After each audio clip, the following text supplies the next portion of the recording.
हाँ जी dear students, अपने अज दे 24 सितंबर के लैक्चर में कंटिन्यू करते हुए अज अपने नवा टॉपिक हैगा आपां अज करना चाह रहे हैं जिसका नाम हैगा प्रोडक्ट ऑफ मैट्रिसेस। इस तो पहला अपने मैट्रिसेस के कुछ ऑपरेशनस किए सीगे जिन्हां दे विच्चों तुसीं कीता सी addition of matrices, subtraction of matrices, scalar multiplication, negative of matrix, ठीक है ना। तो फिर अपन उस तो बाद ये रिलेटिड कुछ एग्जाम्पल्स भी कीतियां सीगियां। इन्हां एग्जाम्पल्स दे विच्चों या इस एक्सरसाइज दे विच्चों कोई डाउट होया तुसी होप्स हो कि तुसी कर ली होनी है एक्सरसाइज सारी, बट मेरे को किसी भी स्टूडेंट का कोई डाउट नहीं आया हैगा। मैनू नहीं पता कि तुसी कर रहे हो या नहीं, बट मेरा एक राय जरूर है बच्चों कि अगर तुसी नाल सॉल्व नहीं कर रहे अपनी एक्सरसाइज में तो तुहानू प्रॉब्लम फेस करनी पैनी है, क्योंकि लास्ट दे विच जाके तुहाडे कोले इन्ने डाउट्स इकट्ठे हो जाते हैं कि तुसी उन्होंने क्लीयर नहीं कर पाते। तो इसलिए इन्नी किराए मनते हुए कि जो काम अपना डेली का आंदा है घट्टो घट्ट तुसी उन्नी की ही एक्सरसाइज डेली कर लिया करो, ठीक है। तो फिर अपने अज के लैक्चर दे विच मैं तुहानू करवावांगी कि प्रोडक्ट ऑफ मैट्रिसेस की हुंदी है। तो सब तो पहला जो अपने प्रोडक्ट करनी है तो ये भी पता तुहानू कि उहदे वास्ते जो किसी भी दो चीज़ां तो घट्टो घट्ट अपने कोल होनियां चाहिदियां ने। मीनस कि जो तुसी प्रोडक्ट करनी है तो तुहाडे कोल दो मैट्रिसेस होनियां चाहिदियां ने, एक ए एक बी, ठीक है। तो हुण ये भी चैक करना कि हर एक किसी भी दो मैट्रिसेस लई प्रोडक्ट एग्जिस्ट करती है या नहीं करती। मीनस कि उन्होंने जो ऑर्डर है मैट्रिसेस का वो मैटर करता है कि उन्होंने दोवां नूं आपां मल्टीप्लाई कर सकते हैं या नहीं कर सकते, ठीक है।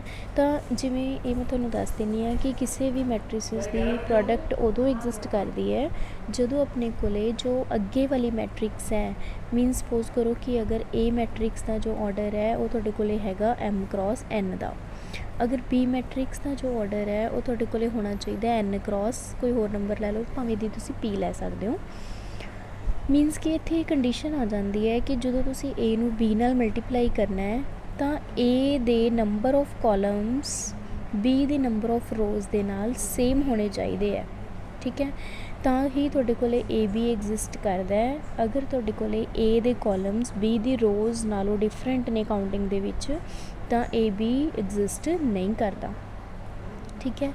तो फिर हुण ये तो चलो पता लग गया। हुण देखो इसे मैट्रिक्स दे विच तुहाडे कोल ए बी तो एग्जिस्ट कर जूगा, बट कि यह जरूरी है कि जे तुसी मान लो बी ए फाइंड आउट करना होवे, मतलब बी नूं अगे रखना होवे ते ए नूं पिछे रखना होवे, तो देखो कि वो एग्जिस्ट करता है कि नहीं करता। तो हुण बी का जिहड़ा इत्थे ऑर्डर है वो हैगा तुहाडे कोल एन क्रॉस पी का, तो ए का ऑर्डर हैगा एम क्रॉस एन का। तो हुण तुसी देखो कि जो अगे वाली मैट्रिक्स सी उहदे विच कॉलम्स ने वो पी ने, तो जिहड़ी पिछे वाली ए मैट्रिक्स है उहदा जिहड़ा नंबर ऑफ रोज़ है वो एम है। तो ये दोनों डिफरेंट नंबर्स ने, इस करके जिहड़ी बी ए है वो एग्जिस्ट नहीं करती। मीनस कि तुसी बी नूं ए नाल मल्टीप्लाई नहीं कर सकते, ए नूं बी नाल मल्टीप्लाई कर सकते हो। तो इत्थे तुहाडे कोल ये भी चीज़ शो होंदी है कि जरूरी नहीं होंदा कि हर टाइम ते दोवें एग्जिस्ट करते होण। अच्छा कई बार ये भी आ जाता है कि दोवें एग्जिस्ट भी कर जाते हैं, बट फिर भी ये जरूरी नहीं होंदा कि जिहड़ा ए बी है वो बी ए दे बराबर आवे। हर एक केस दे विच जरूरी नहीं होंदा, ये भी होंदा है कि ए बी जिहड़ा हैगा बी ए दे बराबर भी आ सकदा है ते उहदे बराबर नहीं भी आ सकदा, ठीक है। तो नैक्सट फिर हुण अपने ये देखना है कि मैट्रिक्स नूं फाइंड मल्टीप्लाई तुसी फाइंड किवें करनी है। तो उहदे वास्ते मैं तुहानूं एक छोटी जी एग्जांपल दे नाल करा दिंदी हाँ। जिवें सपोज तुहाडे कोले ए मैट्रिक्स हैगी है 1 2 3 एंड 4, जिहदा ऑर्डर हैगा तुहाडे कोले 2 क्रॉस 2 का, तो बी मैट्रिक्स हैगी है तुहाडे कोल सपोज आपां इत्थे 2 क्रॉस 3 दी मैट्रिक्स लै लैंदे आ, 2 4 5 6 7 एंड 8, ठीक है जी। ये तुहाडे कोल ए ते बी मैट्रिसेस ने। हुण तुसीं पहलां तां ये देखो कि इहदे विच्चों ए बी एग्जिस्ट करदा है या बी ए एग्जिस्ट करदा है, ठीक है। हुण देखो इहदे विच जिहड़े ए दे कॉलम्स ने वो बी दी रोज़ दे नाल सेम ने, तो it means A B exist करूगा, बी ए एग्जिस्ट नहीं करूगा। तो तुसीं इत्थे ए बी फाइंड करोगे। ए बी फाइंड करन लगे तुसीं की मैथड फॉलो करना है कि फस्ट रो नूं फस्ट बी दे फस्ट कॉलम दे नाल तुसीं मल्टीप्लाई करना है। ਮਲਟੀਪਲਾਈ ਕਿਵੇਂ ਕਰਨਾ ਹੈ, ਜਿਹੜੀ ਇਹਨਾਂ ਦੇ ਕਰਸਪੋਂਡਿੰਗ ਐਂਟਰੀਜ਼ ਨੇ, ਮਤਲਬ ਕਿ ਫਸਟ ਐਂਟਰੀ ਨੂੰ ਫਸਟ ਐਂਟਰੀ ਦੇ ਨਾਲ ਮਲਟੀਪਲਾਈ ਕਰਨਾ, ਸੈਕਿੰਡ ਨੂੰ ਸੈਕਿੰਡ ਦੇ ਨਾਲ, ਫਿਰ ਉਹਨਾਂ ਨੂੰ ਐਡ ਕਰਦੇ ਜਾਣਾ ਤੁਸੀਂ। ਜਿਵੇਂ ਇੱਥੇ ਲਿਖਿਆ ਮੈਨੇ 1 ਫਸਟ ਰੋ ਫਸਟ ਕਾਲਮ ਨੂੰ ਮਲਟੀਪਲਾਈ ਕਰਨਾ, ਜਿਵੇਂ 1 ਨੂੰ ਤੁਸੀਂ 2 ਨਾਲ ਮਲਟੀਪਲਾਈ ਕੀਤਾ ਪਲੱਸ 3 ਨੂੰ 5 ਨਾਲ ਕੀਤਾ, ਮੀਨਸ ਕਿ ਇਹਦੇ ਵਿੱਚ ਤੁਸੀਂ 1 ਨੂੰ 2 ਨਾਲ ਮਲਟੀਪਲਾਈ ਕਰਕੇ ਅਤੇ 3 ਨੂੰ 5 ਨਾਲ ਮਲਟੀਪਲਾਈ ਕਰਕੇ ਇਹਨਾਂ ਨੂੰ ਐਡ ਕਰਦੇ ਜਾਣਾ, ਤਾਂ ਇਹ ਤੁਹਾਡੀ ਫਸਟ ਐਂਟਰੀ ਬਣ ਜੂਗੀ ਏ ਬੀ ਦੀ, ਮਤਲਬ ਮੀਨਸ ਕਿ ਪ੍ਰੋਡਕਟ ਵਾਲੀ ਮੈਟ੍ਰਿਸਿਸ ਦੀ। ਫਿਰ ਉਸ ਤੋਂ ਬਾਅਦ ਨੀਚੇ ਸੈਕਿੰਡ ਰੋ ਫਸਟ ਕਾਲਮ ਨੂੰ ਮਲਟੀਪਲਾਈ ਕਰਨਾ, 2 × 2 ਪਲੱਸ 4 × 5, ਇਹ ਹੋ ਗਿਆ ਤੁਹਾਡਾ A B the first column complete. ਫਿਰ ਸੈਕਿੰਡ ਕਾਲਮ ਦੇ ਵਿੱਚ ਕੀ ਆਉਣਾ ਹੈ, ਫਸਟ ਰੋ ਨੂੰ ਸੈਕਿੰਡ ਕਾਲਮ ਦੇ ਨਾਲ ਮਲਟੀਪਲਾਈ ਕਰਨਾ ਹੈ, ਮੀਨਸ 1 × 4 ਪਲੱਸ 3 × 6। ਫਿਰ ਨੀਚੇ ਸੈਕਿੰਡ ਰੋ ਨੂੰ ਸੈਕਿੰਡ ਕਾਲਮ ਦੇ ਨਾਲ ਮਲਟੀਪਲਾਈ ਕਰਨਾ, 4 × 6। ਨੈਕਸਟ ਫਿਰ ਫਸਟ ਰੋ ਨੂੰ ਥਰਡ ਕਾਲਮ ਦੇ ਨਾਲ ਮਲਟੀਪਲਾਈ ਕਰਨਾ, ਅਤੇ ਨੈਕਸਟ ਫਿਰ ਸੈਕਿੰਡ ਰੋ ਨੂੰ ਥਰਡ ਕਾਲਮ ਦੇ ਨਾਲ ਮਲਟੀਪਲਾਈ ਕਰਨਾ। ਠੀਕ ਹੈ ਜੀ, ਇਹ ਤੁਹਾਡੇ ਕੋਲ ਆ ਗਿਆ ਮੈਟ੍ਰਿਕਸ। ਹੁਣ ਤੁਸੀਂ ਕੀ ਇਹਨੂੰ ਸੋਲਵ ਕਰੋਗੇ, ਜਿਵੇਂ ਤੁਸੀਂ ਦੇਖੋ ਇੱਥੇ ਸੋਲਵ ਕਰਕੇ ਕੀ ਆ ਜਾਊਗਾ, 2 × 1 2, 2 + 15 17, 2 × 2 4, 4 + 20 24, 4 + 18 22, 8 + 24 32, 7 + 24 31, 14 + 24 14 + 24 ਕਿੰਨਾ ਆ ਗਿਆ ਤੁਹਾਡੇ ਕੋਲ 38। ਤਾਂ ਇਹ ਜਿਹੜੀ ਮੈਟ੍ਰਿਕਸ ਆਈ ਹੈ ਇਹ ਤੁਹਾਡੇ ਕੋਲ ਆ ਗਈ ਏ ਬੀ। ਹੁਣ ਤੁਸੀਂ ਦੇਖੋ ਕਿ ਜਿਹੜੀ ਏ ਬੀ ਮੈਟ੍ਰਿਕਸ ਹੈ ਉਹਦਾ ਆਰਡਰ ਕਿੰਨਾ ਆਇਆ ਤੁਹਾਡੇ ਕੋਲ 2 × 3। ਤਾਂ ਹੁਣ ਏ ਬੀ ਅਗਰ ਮੰਨ ਲਓ ਹੁਣ ਆਪਣੇ ਕੋਲ ਇੱਥੇ ਏ ਦਾ ਜੋ ਆਰਡਰ ਸੀਗਾ ਉਹ ਸੀਗਾ 2 × 2 ਦਾ, ਅਤੇ ਬੀ ਦਾ ਜੋ ਆਰਡਰ ਸੀ ਉਹ ਸੀ 2 × 3 ਦਾ। ਤਾਂ ਅਗਰ ਤੁਹਾਡੇ ਕੋਲ ਏ ਬੀ ਦਾ ਜਿਹੜਾ ਆਰਡਰ ਹੈ ਉਹ ਕੀ ਆ ਜਾਂਦਾ ਹੁੰਦਾ 2 × 3, ਮੀਨਸ ਕਿ ਜੋ ਕਾਮਨ ਵਾਲੀ ਵੈਲਿਊ ਹੈ ਆਪਾਂ ਉਹਨੂੰ ਕੰਸੀਡਰ ਨਹੀਂ ਕਰਦੇ, ਜਿਹੜਾ ਆਰਡਰ ਹੈ ਉਹ ਕਿੰਨਾ ਆ ਜਾਊਗਾ 2 × 3 ਦਾ। ਇਨ ਜਨਰਲ ਜੇ ਆਪਾਂ ਉੱਪਰ ਗੱਲ ਕੀਤੀ ਸੀਗੀ ਕਿ ਏ ਦਾ ਆਰਡਰ ਅਗਰ m × n ਹੈ ਤਾਂ ਬੀ ਦਾ ਆਰਡਰ n × p ਹੈ, ਤਾਂ ਏ ਬੀ ਦਾ ਆਰਡਰ ਕਿੰਨਾ ਹੋਊਗਾ m × p, ਮੀਨਸ ਕਿ ਫਸਟ ਮੈਟ੍ਰਿਕਸ ਦੀ ਰੋ ਅਤੇ ਸੈਕਿੰਡ ਦੇ ਕਾਲਮਸ। ਠੀਕ ਹੈ ਜੀ, ਇਹ ਸਿਰਫ ਜੀ ਮੈਥਡ ਸੀਗਾ ਕਿ ਤੁਸੀਂ ਮੈਟ੍ਰਿਸਿਸ ਕਿਵੇਂ ਦੀ ਪ੍ਰੋਡਕਟ ਕਿਵੇਂ ਫਾਈਂਡ ਆਊਟ ਕਰਨੀ ਹੈ। ਪਹਿਲਾਂ ਤਾਂ ਇਹ ਚੈੱਕ ਕਰਨਾ ਤੁਸੀਂ ਆਰਡਰ ਨੂੰ ਦੇਖ ਕੇ ਕਿ ਪ੍ਰੋਡਕਟ ਜਿਹੜੀ ਆ ਉਹ ਐਗਜ਼ਿਸਟ ਕਰ ਵੀ ਰਹੀ ਹੈ ਜਾਂ ਨਹੀਂ ਕਰ ਰਹੀ ਹੈਗੀ। ਫਿਰ ਨੈਕਸਟ ਆਪਣੇ ਕੋਲ ਕੁਝ ਲਾਜ਼ ਨੇਗੇ ਮਲਟੀਪਲੀਕੇਸ਼ਨ ਦੇ, ਜਿਹਦੇ ਵਿੱਚੋਂ ਫਸਟ ਤੁਹਾਡੇ ਕੋਲ ਹੈਗਾ ਐਸੋਸੀਏਟਿਵ ਲਾ ਫॉर ਮਲਟੀਪਲੀਕੇਸ਼ਨ।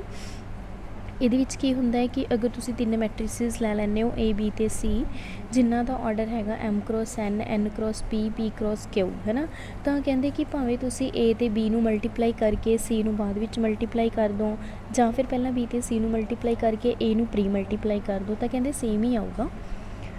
ਨੈਕਸਟ ਹੈਗਾ ਲੈਫਟ ਡਿਸਟਰੀਬਿਊਟਿਵ ਲਾ। ਲੈਫਟ ਡਿਸਟਰੀਬਿਊਟਿਵ ਲਾ ਕੀ ਕਹਿੰਦਾ ਕਿ ਉਵੇਂ ਸੇਮ ਜੇ ਤੁਸੀਂ 3 ਮੈਟ੍ਰਿਸਿਸ ਕੰਸੀਡਰ ਕਰਦੇ ਹੋ, ਉਹਨਾਂ ਦੇ ਵਿੱਚੋਂ ਕਿਸੇ ਦੋ ਨੂੰ, ਮੀਨਸ ਕਿ ਅਗਰ ਤੁਸੀਂ B + C ਕੀਤਾ ਅਤੇ ਉਹਨੂੰ A ਨਾਲ ਪ੍ਰੀ ਮਲਟੀਪਲਾਈ ਕਰਤਾ, ਤਾਂ ਉਹਨੂੰ ਤੁਸੀਂ ਕਿਹਦੇ ਬਰਾਬਰ ਲਿਖ ਸਕਦੇ ਹੋ, A ਨੂੰ B ਨਾਲ ਮਲਟੀਪਲਾਈ ਕਰ ਦਿਓ ਪਲੱਸ A ਨੂੰ C ਦੇ ਨਾਲ, ਮੀਨਸ ਕਿ ਤੁਸੀਂ ਡਿਸਟਰੀਬਿਊਟ ਕਰਤਾ A ਨੂੰ ਦੋਵਾਂ ਦੇ ਨਾਲ। ਠੀਕ ਹੈ ਜੀ, ਫਿਰ ਆ ਗਿਆ ਰਾਈਟ ਡਿਸਟਰੀਬਿਊਟਿਵ ਲਾ। ਰਾਈਟ ਡਿਸਟਰੀਬਿਊਟਿਵ ਲਾ ਦੇ ਵਿੱਚ ਕੀ ਹੈ ਕਿ ਜਿਵੇਂ ਆਪਾਂ ਉੱਪਰ ਲੈਫਟ ਦੇ ਉੱਪਰ A ਰੱਖਿਆ ਸੀ, ਤਾਂ ਇਹਦੇ ਵਿੱਚ ਆਪਾਂ ਰਾਈਟ ਦੇ ਉੱਪਰ A ਰੱਖ ਲਾਂਗੇ, ਮੀਨਸ ਪੋਸਟ ਮਲਟੀਪਲਾਈ ਕਰਾਂਗੇ। ਠੀਕ ਹੈ, ਤਾਂ ਇਹ ਵੀ ਸੇਮ ਚੀਜ਼ ਉੱਦਾਂ ਹੀ ਬਣ ਜਾਂਦੀ ਹੈ ਕਿ ਅਗਰ ਤੁਸੀਂ B + C × A ਕਰਦੇ ਹੋ ਤਾਂ ਉਹ ਤੁਹਾਡੇ ਕੋਲ ਆ ਜਾਊਗਾ BA + CA। ਨੈਕਸਟ ਆ ਜਾਂਦੀ ਹੈ positive integral powers of ਮੈਟ੍ਰਿਸਿਸ, means ਕਿ ਜਦੋਂ ਤੁਸੀਂ ਕਿਸੇ ਮੈਟ੍ਰਿਕਸ ਦੀ ਪਾਵਰ ਸੋਲਵ ਕਰਨੀ ਹੈ, ਜਿਵੇਂ ਹੁਣ ਤੁਸੀਂ ਇੱਥੇ ਦੇਖ ਸਕਦੇ ਹੋ ਕਿ ਅਗਰ ਤੁਹਾਡੇ ਕੋਲ ਕੋਈ ਵੀ A ਮੈਟ੍ਰਿਕਸ ਦਿੱਤੀ ਹੋਈ ਹੈ ਤਾਂ ਤੁਸੀਂ A ਦਾ ਸਕੇਅਰ ਕੱਢਣਾ ਹੈ, ਤਾਂ ਤੁਸੀਂ A ਨੂੰ A ਨਾਲ ਹੀ ਮਲਟੀਪਲਾਈ ਕਰ ਦਿਓ। ਠੀਕ ਹੈ ਨਾ, ਅਗਰ A³ ਕੱਢਣਾ ਹੈ ਤਾਂ ਤੁਸੀਂ A ਸਕੇਅਰ ਨੂੰ A ਨਾਲ ਕਰ ਸਕਦੇ ਹੋ, ਜਾਂ ਫਿਰ A × A ਕਰ ਸਕਦੇ ਹੋ, ਮੀਨਸ A ਨੂੰ 3 ਵਾਰੀ ਮਲਟੀਪਲਾਈ ਕਰ ਸਕਦੇ ਹੋ ਆਪਣੇ ਆਪ ਨਾਲ।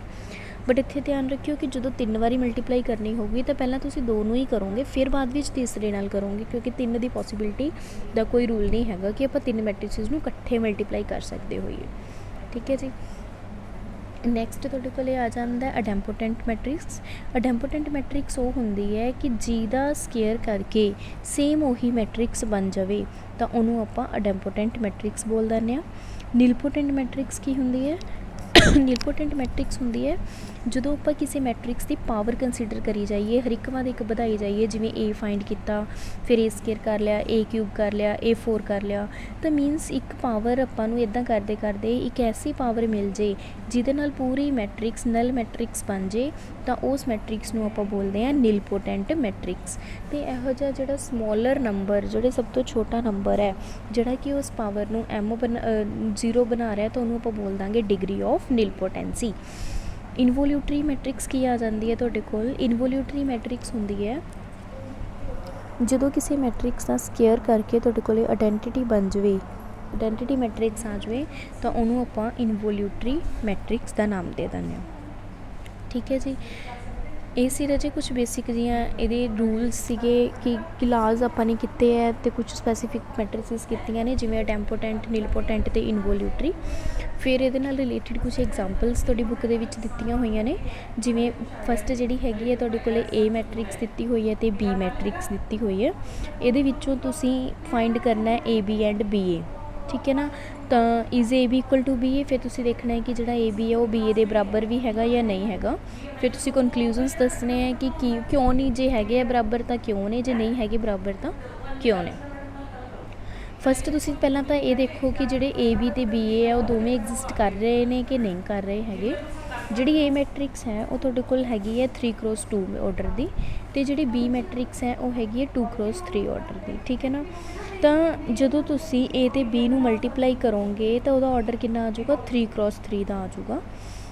ਤਾਂ ਹੁਣ ਮਲਟੀਪਲਾਈ ਤੁਹਾਨੂੰ ਮੈਂ ਦੱਸਿਆ ਹੀ ਹੈ ਕਿ ਕਿਵੇਂ ਕਰਨੀ ਹੈ, ਰੋ ਨੂੰ ਕਾਲਮ ਵਾਈਜ਼ ਮਲਟੀਪਲਾਈ ਕਰਕੇ ਤੁਸੀਂ ਐਡ ਕਰਦੇ ਜਾਣਾ, ਤਾਂ ਤੁਹਾਡੇ ਕੋਲ AB ਆ ਗਈ। ਸੇਮ ਉਸੇ ਤਰੀਕੇ ਨਾਲ BA ਵੀ ਡਿਫਾਈਨਡ ਹੋਊਗੀ। BA ਕਿੱਦਾਂ ਡਿਫਾਈਨਡ ਹੋਊਗੀ? ਕਿਉਂਕਿ ਜਿਹੜੀ B ਮੈਟ੍ਰਿਕਸ ਹੈ ਉਹਦਾ ਆਰਡਰ ਹੈਗਾ 2x3 ਦਾ, ਅਤੇ A ਮੈਟ੍ਰਿਕਸ ਦਾ ਆਰਡਰ ਹੈਗਾ 3x2 ਦਾ। ਤਾਂ ਜਿਹੜੀ BA ਮੈਟ੍ਰਿਕਸ ਆ ਜਾਣੀ ਹੈ ਉਹਦਾ ਆਰਡਰ ਆ ਜਾਊਗਾ 2x2 ਦਾ। ਉਹ ਤੁਸੀਂ ਫਾਈਂਡ ਕਰਕੇ ਇੱਥੇ ਦਿਖਾਤੀ। ਫਿਰ ਉਹ ਪੁੱਛ ਰਹੇ ਸੀਗੇ ਕਿ ਜਿਹੜੀ AB ਹੈ ਕਿ ਉਹ BA ਦੇ ਬਰਾਬਰ ਹੈ। ਹੁਣ ਤੁਸੀਂ ਵੈਸੇ ਤਾਂ ਕਲੀਅਰ ਹੀ ਦਿਖ ਰਿਹਾ ਹੈ ਕਿ ਜਿਹੜਾ AB ਦਾ ਆਰਡਰ ਸੀ ਉਹ 3x3 ਸੀ, ਅਤੇ ਜਿਹੜਾ BA ਦਾ ਆਰਡਰ ਹੈ ਉਹ 2x2 ਹੈ। ਦੋ ਮੈਟ੍ਰਿਸਿਸ ਇਕੁਅਲ ਤਾਂ ਹੁੰਦੀਆਂ ਨੇ ਅਗਰ ਉਹਨਾਂ ਦਾ ਆਰਡਰ ਵੀ ਸੇਮ ਹੋਵੇ, ਪਲੱਸ ਉਹਨਾਂ ਦੀਆਂ ਜਿਹੜੀਆਂ ਕਰਸਪੋਂਡਿੰਗ ਐਲੀਮੈਂਟਸ ਨੇ ਉਹ ਵੀ ਸੇਮ ਹੋਣ, ਬਟ ਇੱਥੇ ਤਾਂ ਆਰਡਰ ਹੀ ਸੇਮ ਨਹੀਂ ਹੈਗਾ, ਇਸ ਕਰਕੇ AB not equals to BA। ਤਾਂ ਇੱਥੋਂ ਸ਼ੋ ਕਰ ਸਕਦੇ ਹਾਂ ਕਿ ਜਿਹੜੀ ਕਮਿਊਟੇਟਿਵ ਹੈ ਮੈਟ੍ਰਿਕਸ ਮਲਟੀਪਲੀਕੇਸ਼ਨ, ਉਹ ਕਮਿਊਟੇਟਿਵ ਨਹੀਂ ਹੁੰਦੀ। ਠੀਕ ਹੈ ਨਾ। ਨੈਕਸਟ ਸੈਕਿੰਡ ਐਗਜ਼ਾਮਪਲ ਦੇ ਵਿੱਚ ਤੁਸੀਂ ਸੋਲਵ ਕਰਨਾ x ਅਤੇ y ਵਾਸਤੇ, ਜਿਹਦੇ ਵਿੱਚੋਂ ਇਹ ਗਿਵਨ ਹੈ ਕਿ ਜਿਹੜਾ ਇਹ ਦੋਨੋਂ ਮੈਟ੍ਰਿਸਿਸ ਦੀ ਪ੍ਰੋਡਕਟ ਹੈ ਉਹ 3/5 ਦੇ ਇਕੁਅਲ ਦਿੱਤੀ ਹੋਈ ਹੈ, 3 and 5 ਦੇ। ਤਾਂ ਇੱਥੇ ਤੁਸੀਂ ਕੀ ਕਰੋਗੇ, ਪਹਿਲਾਂ ਇਹਨਾਂ ਦੋਨੋਂ ਮੈਟ੍ਰਿਸਿਸ ਨੂੰ ਮਲਟੀਪਲਾਈ ਕਰ ਲਓਗੇ। ਮਲਟੀਪਲਾਈ ਕਰਕੇ ਇਹ ਵਾਲੀ ਮੈਟ੍ਰਿਕਸ ਜਿਹੜੀ ਹੈਗੀ ਲੈਫਟ ਹੈਂਡ ਸਾਈਡ ਵਾਲੀ ਰਾਈਟ ਹੈਂਡ ਸਾਈਡ ਦੇ ਇਕੁਅਲ ਹੈ, ਤਾਂ ਤੁਸੀਂ ਇਹਨਾਂ ਦੀਆਂ ਕਰਸਪੋਂਡਿੰਗ ਐਂਟਰੀਜ਼ ਨੂੰ ਇਕੁਅਲ ਕਰ ਸਕਦੇ ਹੋ। ਇਕੁਅਲ ਕਰਨ ਤੋਂ ਬਾਅਦ ਤੁਹਾਡੇ ਕੋਲ ਦੋ ਇਕੁਏਸ਼ਨਸ ਬਣ ਜਾਣਗੀਆਂ, ਜਿਹਦੇ ਵਿੱਚੋਂ ਪਹਿਲੀ ਇਕੁਏਸ਼ਨ ਹੈਗੀ ਹੈ x + 2y = 3, 2x + 3y = 5। ਇਹਨਾਂ ਦੋਨੋਂ ਇਕੁਏਸ਼ਨਸ ਨੂੰ ਸੋਲਵ ਕਰਕੇ ਤੁਸੀਂ ਆਪਣਾ x ਅਤੇ y ਫਾਈਂਡ ਆਊਟ ਕਰ ਸਕਦੇ ਹੋ। ਸੋਲਵ ਕਰਨ ਦਾ ਮੈਥਡ ਉਹੀ ਹੈ ਜੋ ਆਪਾਂ ਆਪਣੀਆਂ ਪ੍ਰੀਵੀਅਸ ਕਲਾਸਿਸ ਦੇ ਵਿੱਚ ਕਰਕੇ ਆਏ ਹਾਂ। ਆਪਾਂ 10th ਦੇ ਵਿੱਚ ਵੀ ਕੀਤੇ ਨੇ ਮੈਥਡਸ, ਜਿਨ੍ਹਾਂ ਦੇ ਵਿੱਚੋਂ ਕ੍ਰਾਸ ਮਲਟੀਪਲੀਕੇਸ਼ਨ ਵੀ ਅਪਲਾਈ ਕਰ ਸਕਦੇ ਹੋ, ਸਬਸਟੀਟਿਊਸ਼ਨ ਵੀ ਅਪਲਾਈ ਕਰ ਸਕਦੇ ਹੋ, ਐਲੀਮੀਨੇਸ਼ਨ ਮੈਥਡ ਵੀ ਅਪਲਾਈ ਕਰ ਸਕਦੇ ਹੋ। ਠੀਕ ਹੈ ਜੀ, ਅਤੇ ਇਹ ਸੀ ਰਾਜੇ ਐਗਜ਼ਾਮਪਲ ਸੀਗੀਆਂ। ਬਾਕੀ ਐਗਜ਼ਾਮਪਲਸ ਆਪਾਂ ਆਪਣੇ ਅਗਲੇ ਲੈਕਚਰ ਦੇ ਵਿੱਚ ਕਰਦੇ ਹਾਂ। ਇਹਨਾਂ ਐਗਜ਼ਾਮਪਲਸ ਦੇ ਵਿੱਚ ਜਾਂ ਪ੍ਰੋਡਕਟ ਕਿਵੇਂ ਫਾਈਂਡ ਕਰਨੀ ਹੈ ਉਹਦੇ ਵਿੱਚ ਜੇ ਕਿਸੇ ਨੂੰ ਕੋਈ ਪ੍ਰੋਬਲਮ ਆਉਂਦੀ ਹੈ ਤਾਂ ਰਾਜੇ ਨਾਲ ਦੀ ਨਾਲ ਕਲੀਅਰ ਕਰ ਲਿਓ। ਠੀਕ ਹੈ ਜੀ।